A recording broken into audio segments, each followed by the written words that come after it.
మెదక్ జిల్లా చిలప్చేట్ మండల కేంద్రంలో నర్సాపూర్ ఎమ్మెల్యే సునీతా లక్ష్మారెడ్డి జన్మదిన వేడుకలు బీఆర్ఎస్ పార్టీ మండల అధ్యక్షులు అశోక్ రెడ్డి ఆధ్వర్యంలో ఘనంగా నిర్వహించారు.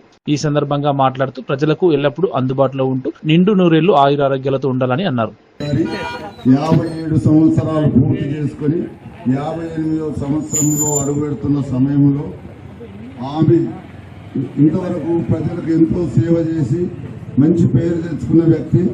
ఇప్పుడు కూడా ఈ సంవత్సరం కూడా మళ్ళొకసారి ఎమ్మెల్యే అయ్యి తప్పకుండా టీఆర్ఎస్ ప్రభుత్వము మళ్ళా కేసీఆర్ గారి నాయకత్వంలో ఆమె తప్పకుండా మళ్ళా ఎమ్మెల్యే మంత్రివర్యులు కూడా కాబోతున్నారు.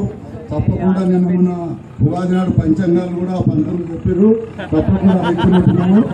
కావున ఆమె 100 సంవత్సరాలు మంచి ఆరోగ్యాలతో ఉండి మాకు ప్రజలందరికీ నర్సాపూర్ తాలూకాకు సేవ చేస్తారని, తప్పకుండా మంత్రిగా చూస్తామని